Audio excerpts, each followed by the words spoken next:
Hindi club में फिर से आपका एक बार स्वागत है। ये वीडियो विशेष रूप से बिहार शिक्षक बहाली से संबंधित है। आज हमारे साथ राजेंद्र सर हैं और बेगूसराय से हैं खुशबू जी। चलिए सबसे पहले वेलकम करते हैं। खुशबू जी, स्वागत है आपका हिंदी क्लब में। हाँ सर। राजेंद्र सर, आपका भी स्वागत है हिंदी क्लब में। बहुत बहुत धन्यवाद सर। खुशबू जी, आज बेगूसराय में शिक्षा मंत्री थी, वहां पे क्या कुछ हुआ हम जानना चाहते हैं आपसे। वहां का लाइव अपडेट हमें बताएं। हाँ सर, आज बेगूसराय में जीडी कॉलेज में शिक्षा मंत्री जी आए थे। तो हम लोग अपना मांग रखने आज बेगूसराय के जीडी कॉलेज में 76वां था दिवस, स्थापना दिवस था। तो हम लोग बेगूसराय से जो भी हमारे साथी थे, सीटेट बीटेट क्वालिफाई, हम लोग सोचे कि शांतिपूर्ण ढंग से हम शिक्षा मंत्री से मिलेंगे और अपना मांग पत्र उनको सौंपेंगे। तो हम लोग वहाँ गए, बहुत शांतिपूर्ण ढंग से एक बैनर पे लगा के हमने अपनी मांग लिखी कि इस नियोजन को जल्द से जल्द पूर्ण की जाए, और बहुत शांतिपूर्ण ढंग से हम लोग वहाँ पे खड़े थे। शिक्षा मंत्री जी आए और हमने वही अपनी मांग रखी। तो उनका जो वो फिर खड़े हुए और वही बोले कि बहाली होगी, लेकिन बहुत मुस्तैदी के साथ होगी। और उनका जो था इस बहाली के प्रति रवैया, वो बिल्कुल भी पॉजिटिव नहीं था। और मतलब उनकी बातों से हमें ये लगा कि वो बहाली, उनपे जो भी ऊपर से दबाव है, ये बहाली नहीं होगी। उनके कहने का ये मतलब हुआ। अब वो किस मुस्तैदी की बात कर रहे थे तो वो तो अब शिक्षा मंत्री जी ही जानेंगे। और पहले की तरह ये बहाली नहीं होगा। तो अब शायद शिक्षा मंत्री जी को ये पता नहीं है कि ये बहाली पहले की तरह सर्टिफिकेट लाओ और डिग्री पाओ और नौकरी पाओ, उस पे तो ये बहाली हो नहीं रही थी। और उसके बाद मतलब उनका हमारे प्रति रवैया बहुत खराब था। फिर भी किसी तरह हम लोगों ने उनको मांग पत्र दिया। एक शिक्षा मंत्री जी को हमने दिया, फिर एक विधानसभा अध्यक्ष को दिया और विधायक को और विधान पार्षद को दिया। शिक्षा मंत्री जी से मिलने का सर हमने बहुत प्रयास किया, लेकिन हमको नहीं मिलने दिया गया। अच्छा, आज जो भी आपने वहां पे देखा, को क्या लग रहा था कि आगे जो बहाली प्रक्रिया जो चल रहा है ये पूरा हो पाएगा? सर देखिए, शिक्षा मंत्री जी की बातों से लगा कि ये बहाली प्रक्रिया पूरा नहीं हो पाएगा, और अगर उन लोगों के बस में होता तो इस बहाली को वो रद्द भी कर देते, लेकिन उनके बस में नहीं है। इसलिए उन्होंने बहाली रद्द ना बोल के मुस्तैदी बोला।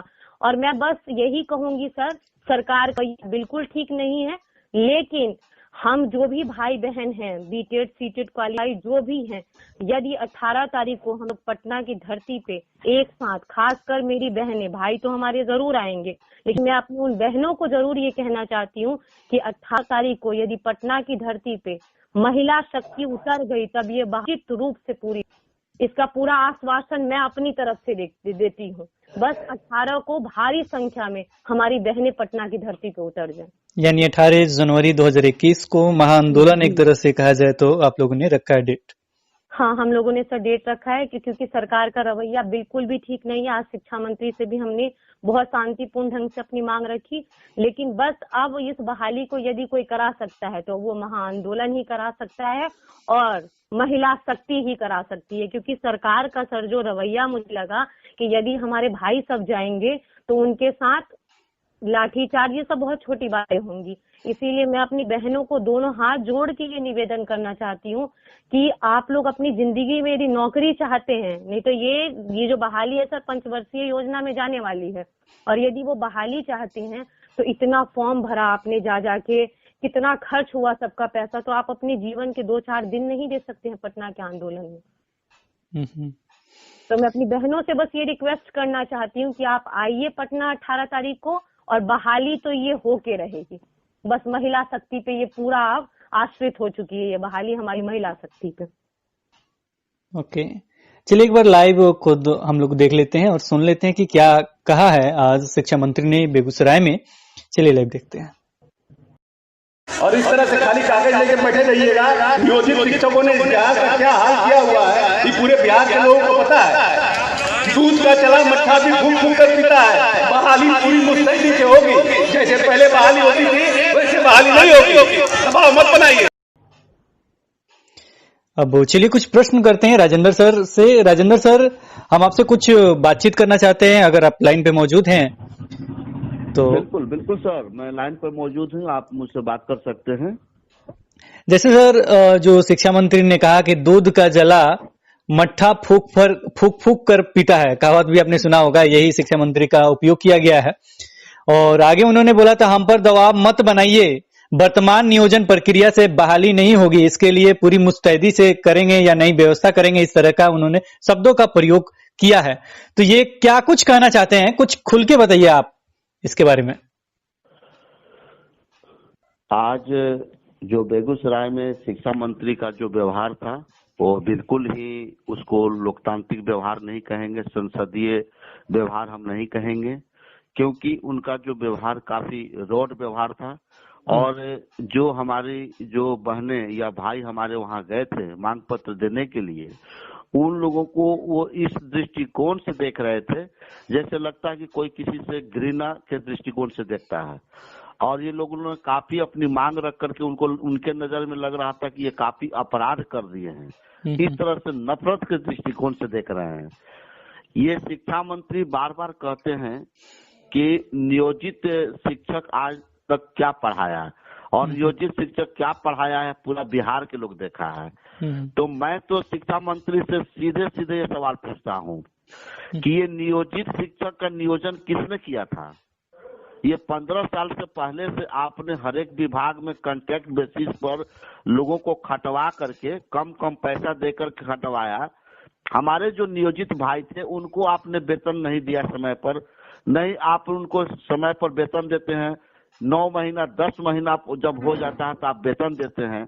जब आप उन नियोजित भाइयों के बारे में अगर आप पॉजिटिव नहीं है, अगर उन नियोजित भाइयों के नियोजित शिक्षकों के बारे में आप इनपुट अगर आपका अच्छा नहीं है तो आप आउटपुट अच्छा की कैसे उम्मीद कर सकते हैं?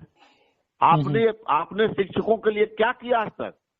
ये जो समान कम समान वेतन की बातें हुई या कुछ भी हुई, आप एक शिक्षक को सम्मानित वेतन दीजिए, शिक्षक को सम्मान दीजिए और तब उसके बाद में वो आउटपुट उसका देखिए, आपको दिखेगा कि किस तरह से वो आउटपुट देंगे। आप टीचर को सम्मानित वेतन नहीं दे रहे हैं, न सम्मान दे रहे हैं, उनको एक बंधुआ मजदूर की तरह समझ रहे हैं, तो कहाँ से आपको आउटपुट अच्छा मिलेगा?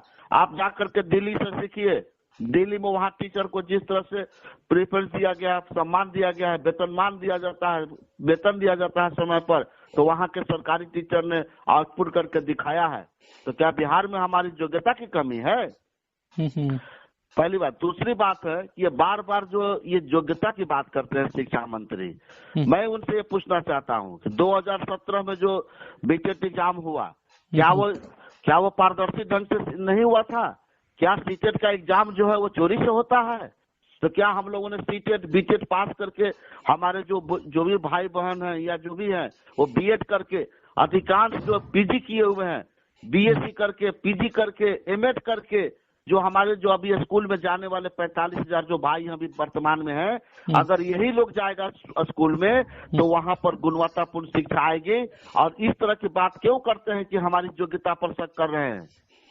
पहली बात। दूसरी बात है कि ये मंत्री जी बार बार कहते हैं कि वर्तमान प्रक्रिया से नहीं होगी, हम उसमें नई व्यवस्था से बहाली करेंगे। तो मैं उनसे पूछना चाहता हूं कि 10 जून 2019 को गर्दनी बाग में जो महाआंदोलन हुआ था, उसके बाद सरकार ने बहाली प्रक्रिया शुरू की। उस समय ही हम लोगों ने शिक्षा मंत्री के आप्त सचिव माननीय अमित कुमार जी से हम लोग लिख दिए थे कि सर हम लोग को जिला में एक आवेदन ले लिया जाए और ऑनलाइन आवेदन ले करके सर, और उसकी अंतिम मेगा सूची जारी करके सर, और पंचायत और प्रखंड को दे दिया जाए, वहां पर फर्जीवाड़ा रोक दिया जाएगा। तो उन्होंने कहा कि पंचायती राज व्यवस्था में संभव नहीं है, इसके लिए हमको कैबिनेट से पूरा चेंज करना होगा, कैबिनेट से पूरी 2012 की नियमावली को बदलना होगा, उसमें टाइम लगेगा, इसलिए हम नहीं कर पाएंगे। तो उस समय उन्होंने मना कर दिया। हम लोगों तो प्रस्ताव उसी समय रखा था जब बहाली शुरू हुई थी, उस समय हमने कहा था, लेकिन उस समय उन्होंने मना कर दिया कि पंचायती राज व्यवस्था में संभव नहीं है। तो मैं तो पूछना चाहता हूं शिक्षा मंत्री से कि अभी किस तरह से पंचायती राज व्यवस्था में ऑनलाइन संभव है? यानी आप ये करना चाहते हैं कि हम लोगों को एक साल तो बर्बाद, 2 साल बर्बाद हो गया, और जो 40 हजार रुपया दे करके हमारे शिक्षक जो भी भाई बहन पंचायत और प्रखंड जिला घूम करके एक स्टूडेंट, एक अभ्यर्थी का 40,000 रुपया खर्च हुआ, तो क्या ये 40,000 रुपया जो है करीब अरबों रुपया में इसका गणना अगर गुना भाग करेंगे तो अरबों रुपया खर्च किया हमारे बिहार के भाइयों ने, तो इसका पैसा कौन लौटाएगा, इसकी जिम्मेवारी कौन लेगा? मैं पूछना चाहता हूँ शिक्षा मंत्री से कि ये आप जो बार बार कहते हैं कि हम नई व्यवस्था से करेंगे, आप अगर शिक्षा मंत्री आज बने हैं तो कह रहे हैं कि नई व्यवस्था से करेंगे, कल दूसरा बनेंगे तो कहेंगे हम पुरानी व्यवस्था से करेंगे। तो आपकी व्यवस्था हम लोग देखें, हम लोगों का जीवन बर्बाद हो रहा है, बहुत से भाइयों का उम्र खत्म हो रहा है, बहुत से भाइयों का घर में जो चूल्हा नहीं जोड़ा, घर में खाना नहीं बन रहा, बहुत से स्टूडेंट रो करके हमारे पास कॉल करते हैं कि हम आज आत्महत्या करेंगे। ये शिक्षा मंत्री क्या समझ लिए हैं? ये इस तरह के जो शिक्षकों को बार बार बेइज्जत करने का काम करेंगे। तो इस तरह से हम ये कहना चाह रहे हैं सर कि इनको बहाली करनी नहीं है, ये बहाली मन बनाए हुए हैं कि 2025 के इलेक्शन के टाइम में करेंगे, इसलिए बहाना बना कर कह रहे हैं कि ऑनलाइन करेंगे तो ये करेंगे तो वो करेंगे। इनको करना ही नहीं है, ये झूठ मूठ करके। अभी मैं बता रहा हूँ, मैं पिछले एक सप्ताह से सचिवालय में, इनके कार्यालय में लिखित रूप से मैंने दिया था, अपॉइंटमेंट लिया था, या वहाँ सचिवालय में बैठ नहीं रहे, उनके डेरा पर मैं अपॉइंटमेंट लेकर रखा हूँ। बार बार फोन करता हूँ, उनके पीए कहते हैं कि सर नहीं है, अब कल फोन कीजिए, परसों फोन कीजिए। आज एक सप्ताह से मैं अपॉइंटमेंट लेना चाह रहा हूँ, वो नहीं मिलना चाहते हैं, भाग रहे हैं हमसे बात करने से। तो इस तरह का काम करते हैं। ये शिक्षा मंत्री का ये काम है कि अगर कोई अभ्यर्थी अपनी मांग लेकर के आपके पास गया है, इसके पहले भी शिक्षा मंत्री थे कृष्णकांत वर्मा जी थे, लेकिन वो इस तरह का व्यवहार नहीं करते थे। वो कहते थे कि बाबू हम लोग के हाथ में नहीं, हम क्या करें, मजबूर हैं, हम भी चाहते हैं करना लेकिन नहीं हम कर पाएंगे, हमारे पास पावर नहीं है, वो बोलते थे। या मिलते भी थे, डेरा पर भी मिलते थे, ऑफिस में भी हम लोग जब। लेकिन इनका तो एकदम लग रहा है कि पता नहीं ये प्रधानमंत्री हो गए हैं कि क्या हो गए हैं, ये नीतीश कुमार यही खुद मुख्यमंत्री हो गए हैं, इनको अपॉइंटमेंट लेना पड़ेगा। तो इस तरह का जो चीजें इस शिक्षा मंत्री कर रहे हैं, ये जो अभ्यर्थियों की इस ताकत को अभी इन्होंने महसूस नहीं किया है, अभी हम लोग ट्रायल इनको दिखाए हैं, लेकिन इनका पूरा पिक्चर अभी बाकी है। इसलिए हम यही कहना चाहेंगे कि शिक्षा मंत्री आप जो बार बार जो हम लोगों पर योग्यता पर सवाल खड़ा कर रहे हैं, आप जितने भी आपके मंत्रिमंडल के जो मिनिस्टर हैं, आप सामने खड़ा कीजिए, और हमारे बिहार के जो भी बीटेक सीटेट पास किए हुए हैं वो आपके सामने डिबेट करने के लिए तैयार हैं। अगर आप डिबेट में जीत जाएंगे तो हम लोग बहाली छोड़ देंगे। आप योग्यता की बात कर रहे हैं, आपको व्यवहार करने का तरीका मालूम है, किस तरह से आप बेगूसराय में आपने व्यवहार किया है, और बोलते हैं कि मतलब ये कहावत कह रहे हैं। तो किसने किया था इसका नियुक्ति आपने, आपकी सरकार ने की थी, आज उसी की आप, इसका मतलब सरकार आपका दोषी है। तो ये हम कहना चाह रहे हैं। ओके, ठीक है सर। यहाँ पे एक शब्द उन्होंने इस्तेमाल किया है, गुणवत्ता शिक्षा। गुणवत्तापूर्ण शिक्षा की हमेशा बात होती है कि अब जो स्कूलों में जो शिक्षा चल रहा है, जो टीचर हैं वो अच्छा नहीं पढ़ा रहे, लेकिन हम कुछ ऐसा करेंगे, पता नहीं क्या कुछ होगा कि गुणवत्तापूर्ण शिक्षा आएगा।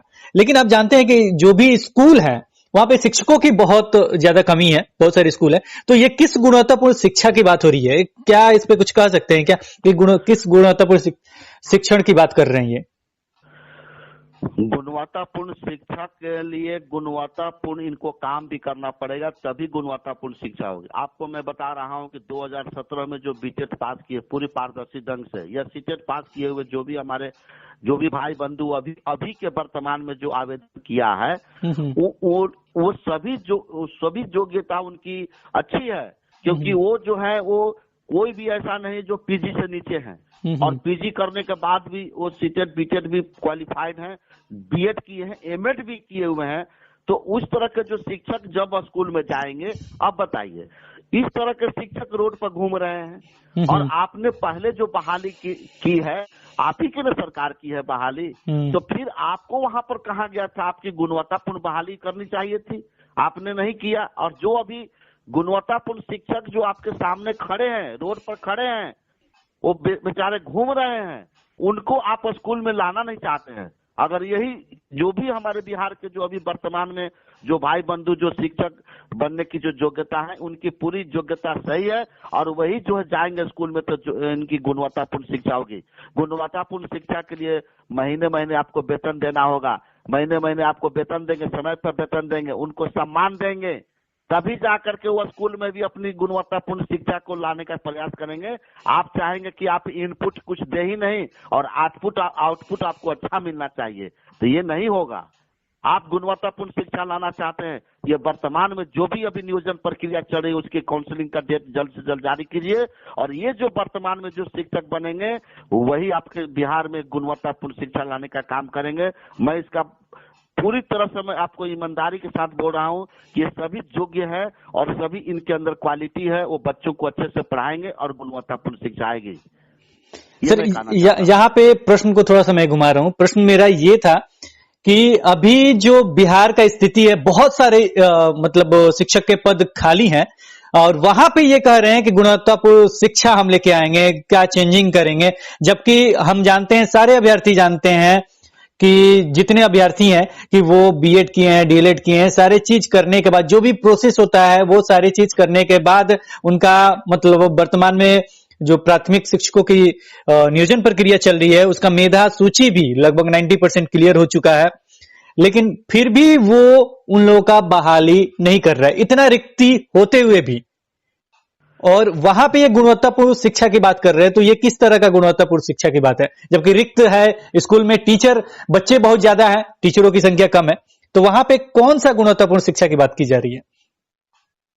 बिल्कुल सर, जब ये टीचर की बहाली ही नहीं करेंगे, जब विद्यालय में टीचर ही नहीं होंगे, टीचर को समय पर वेतन नहीं देंगे, टीचर को समय पर इंक्रीमेंट जो नहीं बढ़ाएंगे, डीए नहीं बढ़ाएंगे, उनको सम्मान नहीं करेंगे, तो फिर कैसे गुणवत्तापूर्ण शिक्षा आएगी? टीचर को जो बिहार में जितने भी रिक्त पद हैं उन सारे रिक्त पदों को टीचर जो पद है उनको भरें, टीचर की नियुक्ति करें, उसके बाद उनको जो है सम्मान करें, उनको वेतन सही समय पर दें, उनका इंक्रीमेंट बढ़ाएं, डीए बढ़ाएं, तो काहे नहीं वो स्कूल में अपना योगदान देंगे? बिल्कुल करेंगे, अपनी जिम्मेवारी को पूर्ण तरह से करेंगे ताकि वो बच्चे की गुणवत्तापूर्ण शिक्षा होगी। तो आप तो अपने जिम्मेवारी से भाग रहे हैं, आप अपने गुणवत्तापूर्ण वेतन नहीं दे रहे हैं, आप गुणवत्तापूर्ण इंक्रीमेंट नहीं दे रहे हैं, आप गुणवत्तापूर्ण शिक्षकों को सम्मान नहीं देने का कोशिश कर रहे हैं, और आप चाह रहे हैं कि गुणवत्तापूर्ण शिक्षा हो। कैसे होगा? आप करके तो देखिए।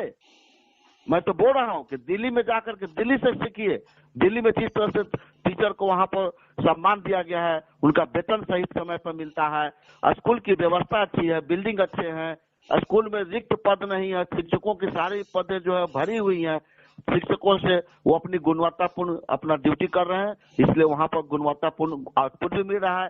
तो बिहार में भी होगा, बिहार में क्यों नहीं होगा? आप रिक्त पदों को भरें और रिक्त पदों को भरने के बाद समय पर वेतन दे, तब जाकर के यहाँ गुणवत्तापूर्ण शिक्षा शिक्षक पढ़ाएंगे। क्यों नहीं पढ़ाएंगे? शिक्षकों की योग्यता में कहीं कोई कमी नहीं है।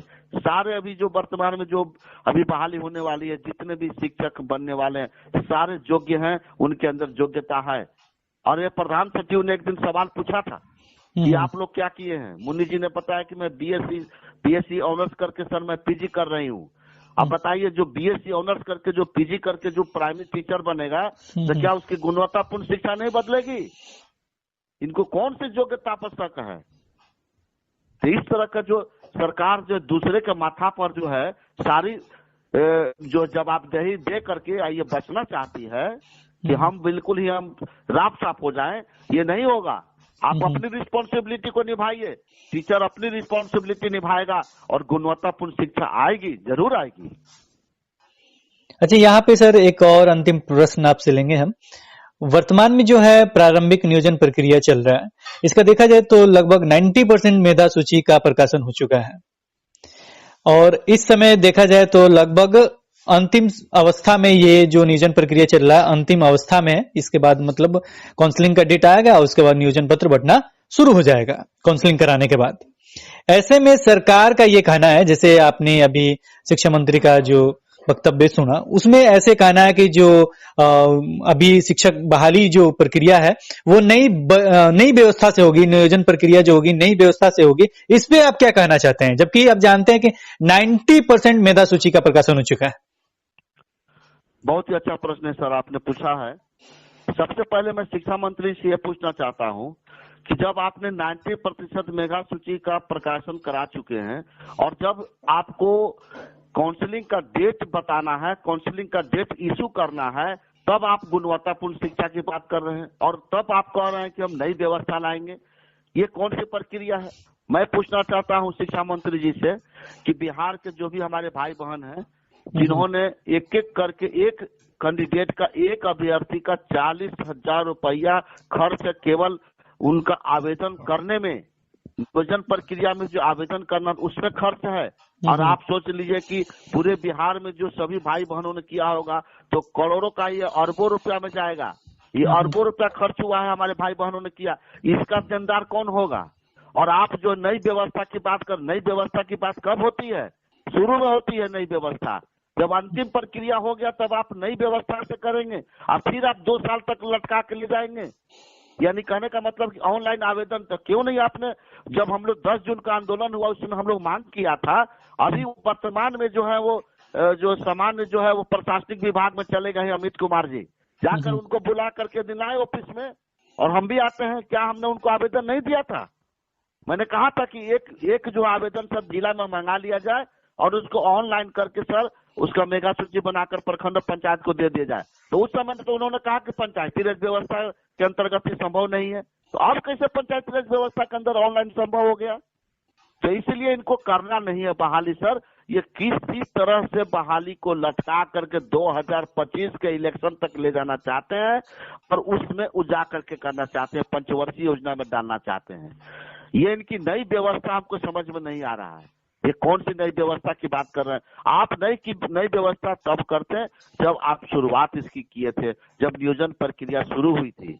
अब अंतिम मेगा सूची में मैंने बहुत से भाई बहन है जिनका नाम आ चुका है, वो उनको रात में नींद नहीं आ रही है कि चलिए हम एक शिक्षक बनने वाले हैं, 3 दिन का मामला है, काउंसलिंग का डेट होगा, हम शिक्षक बनेंगे, स्कूल में योगदान करेंगे। और ये अब नई व्यवस्था बता रहे हैं। ये नई व्यवस्था नहीं, इनका एक बहुत बड़ा छलावा है शिक्षा मंत्री जी का। और ये चाह रहे हैं कि हम किसी तरह इन लोगों को बुर्बक बना करके, उल्लू बना करके, और हम समय को किल करें और ये 2025 के इलेक्शन में होगा उस समय तक ही इसको टाल मटोड़ के ले जाना चाहते हैं। और कुछ हमारे भाई बंधु भी हैं जो इसका जिम्मेवार हैं। सीटेड दिसंबर वाले जो भाई बंधु हैं लगातार सचिवालय में वो आवेदन दे रहे हैं कि रद्द कर दिया जाए। हमारे जो डाइट पीटीसी वाले जो महानुभाव लोग हैं वो भी लोग लिख करके दिए हैं कि इसको जो है बहाली जो है रद्द करवा दिया जाए। और कुछ लोग तो यहाँ तक हमको समझाने का प्रयास करते हैं कि सर क्यों चिंता कर रहे हैं, बस रद्द होगा, 15 दिन के अंदर में फिर सरकार बहाली निकालेगी और अतिरिक्त सीटों को लेकर के आएगी और डोमिसाइल भी लागू हो जाएगा, प्राथमिकता भी लागू हो जाएगा, सब हो जाएगा। इनको पता नहीं है कि 2011 के बाद 2016 में जो हुआ था बहाली, 2016 से अभी तक एक भी बहाली सरकार नहीं की। ये केवल बरगलाने का काम कर रही है। और मैं पूछना चाहता हूं कि आप लोग बार बार सचिवालय में रद्द की बात करते हैं कि बहुत ही धांधली हुआ था। आप अपनी आवेदन भरने के चक्कर में दूसरे को कह रहे हैं कि धांधली हुआ था। तो क्या गारंटी है कि रद्द करने के बाद में ये तुरंत बहाली को निकाल देंगे? जब हम लोग लाठी डंडा खा करके 10 जून 2019 को बहाली खुलवाया तो क्या गारंटी है? इसका कौन गारंटी हो लेगा? कोई गारंटी? तो इस तरह का काम आप लोग मत करिए। आपस में फुट डालिएगा। आप फुट डाल करके राज करने के जो काम कर रहे हैं वो सब लोग भुगतिएगा, बैठ के रोइएगा। चुप कराने वाला भी कोई नहीं बचेगा, मैं आपको बता रहा हूँ।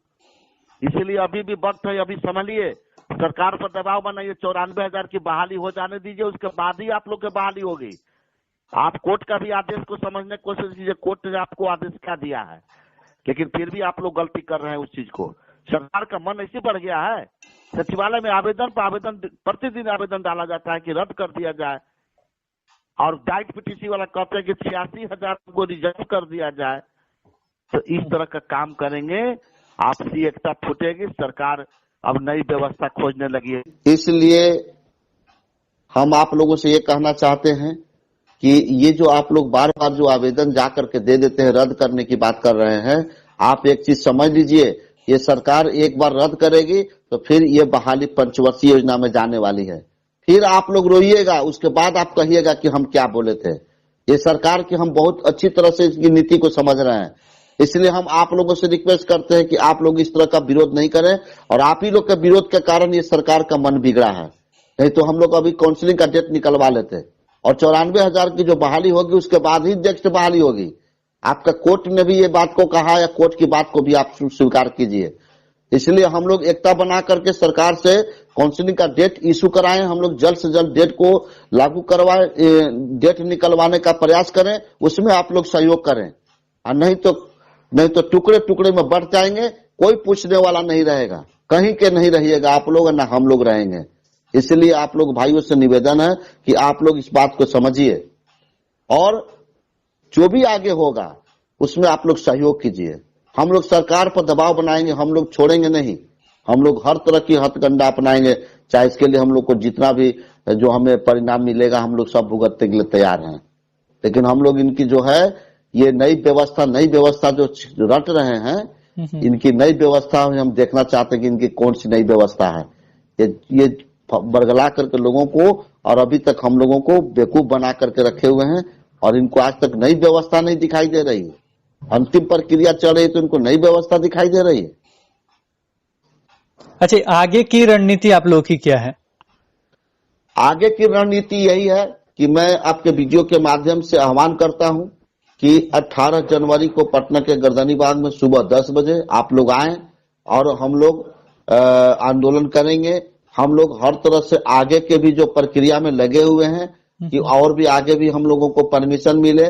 लेकिन मैं आपको बता रहा हूं कि सरकार की तरफ से सख्त निर्देश दिया गया है और ये मना कर दिया गया है कि इन लोग को परमिशन नहीं दिया जाए आगे के लिए। और मैं आपको एक छोटा सा उदाहरण बता रहा हूं, ये लाउड स्पीकर के लिए मैं परसों ही आवेदन दिया हूं, कल भी मैं 8 बजे तक वहां था एसडीओ के यहाँ, आज भी मैं वहीं था। लेकिन ये जो वहां पर कोविड-19 की बात करके डीएम के यहाँ गए सलाह लेने के लिए कि कोविड-19 जो है वो उस पर हम लोग लाउड स्पीकर बजाने की इजाजत दे कि नहीं दे। तो अभी जो है लाउड स्पीकर का परमिशन नहीं मिल पाया है, लेकिन लाउड स्पीकर के लिए हम लोग कल फिर जाएंगे और हम खुद एसडीओ साहब से बात करेंगे। चूंकि एसडीओ साहब थे ही नहीं शाम में, हमारे साथ रंजन यादव जी थे जो सहरसा के हैं, वो भी हमारे साथ में थे, दिन भर हमारे साथ में रहे हैं। और एक आयशा के हैं नेता हैं आलोक यादव, उसके बाद सुधीर जी थे और हम लोग 4-5 लोगों का टीम था। विनीता जी भी गर्दनीबाग में थी। गर्दनीबाग में हम लोगों ने टेंट या जो भी था वो सब हम ठीक कर दिए हैं, टेंट भी ठीक हो गया है, लाउड स्पीकर भी हमने ठीक कर दिया है, पानी की भी व्यवस्था हमने कर दी है। अब रह गया कि जो एसडीओ साहब के पास आवेदन दिया गया है वो अभी जो है वो लाउड स्पीकर पर परमिशन नहीं दे, साइन नहीं कर पाए हैं। हम कल फिर जाएंगे, उनसे बात करेंगे।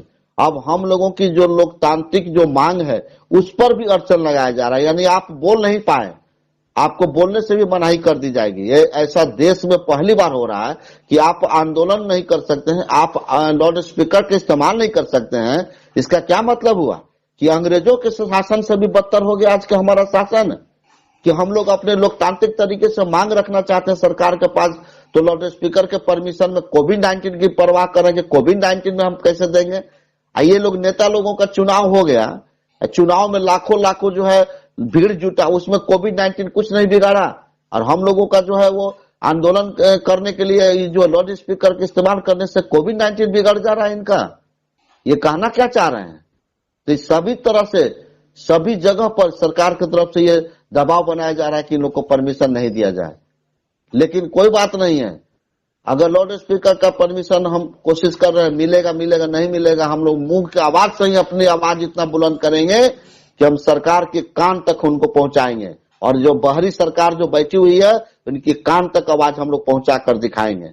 और मैं खास तौर से बिहार के सभी भाई बहनों से, खास तौर से जो महिलाएं हैं, मैं उनसे हाथ जोड़कर विनती कर रहा हूं कि आप लोग अधिक से अधिक संख्या में गर्दनीबाग की धरती पर आइए। ये हमारी जो नारी सशक्तिकरण है उसका परिचय अब देने का समय आ गया है। अब आप लोग आकर के सहयोग करिए और जिस दिन आप लोग संख्या में आ जाएंगे गर्दनीबाग में, उस दिन हम आपको दावा करते हैं उस दिन सरकार झुकेगी और हमारी मांग पूरी होगी। इसलिए भाई बहनों, आप जो भी हैं, भाई तो सब लोग आएंगे ही, बहन भी आए, क्योंकि घर में बैठने से काम नहीं चलेगा। घर में बैठ के आप लोग व्हाट्सएप पर और वीडियो कॉल से जो आप लोग पूछते रहती हैं, ये सब बंद कीजिए और गर्दनी की धरती पर, जो गर्दनीबाग की धरती है वो ऐतिहासिक धरती है, उस पर आप लोग आइए और आप लोग हम लोगों को सहयोग करिए, तभी हम लोग सफलता प्राप्त कर पाएंगे, अन्यथा हमें सफलता नहीं मिलेगी। इसलिए आप लोगों को 1 दिन 2 दिन 3 दिन 4 दिन समय निकाल करके हम बताएंगे आगे के वीडियो में भी किस तरह का जो परमिशन का परिस्थिति रहता है, क्योंकि सरकार परमिशन नहीं देने के चक्कर में है। वो बहुत तरह की जो प्रक्रिया हम लोग से अपनाया जा रहा है, ये करो वो करो ऐसे करो। थाना वाला कहता है कि एसडीओ से पूछ करके आओ, एसडीओ कहते हैं कि थाना वाला लिखवा करके आओ। ये क्या ड्रामाबाजी चल रहा है हमको समझ में नहीं आ रहा है। इसीलिए हम लोग प्रयास में लगे हुए हैं, लेकिन हम यही कहेंगे कि आप लोग एकता बना करके रहिए। 18 तारीख को हम लोग सरकार को जवाब देंगे कि हम लोगों की मांग होना पूरी करे। अगर नहीं सरकार मांग पूरी करेगी तो आगे के भी हम लोग प्रक्रिया अपनाने के लिए तैयार हैं। ओके, देखा जाए तो अभी जो भी बातचीत हुआ उसका कंक्लूजन के रूप में देखा जाए तो अभी ये भी क्लियर नहीं हो पाया कि काउंसलिंग का डेट आएगा या नहीं आएगा, क्योंकि एक नई बात सामने आ रही है कि नई व्यवस्था के थ्रू, एक नई मुस्तैदी के थ्रू आपका बहाली होगा। अब किस तरीके से होगा ये तो आगे वक्त ही बताएगा। और आपका आंदोलन का एक राजेंद्र सर के द्वारा डेट रखा गया है 18 जनवरी 2021। तो इस तारीख को आप लोग मतलब आ सकते हैं। आगे का भी प्रक्रिया कैसे आना है, क्या कुछ है, राजेंद्र सर का मोबाइल नंबर, सब सारा चीज हम आपको लाइव अपडेट करते रहेंगे। तो आज इस वीडियो में इतना ही, फिर मिलते हैं एक नई वीडियो के साथ। तब तक देखते रहें, बने रहें हिंदी क्लब पे। धन्यवाद, बाय बाय।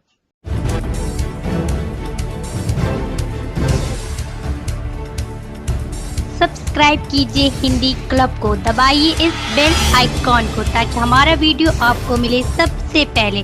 शेयर करें अपने दोस्तों के साथ ताकि वो भी इसका लाभ उठा सके। ये सब बिल्कुल फ्री है।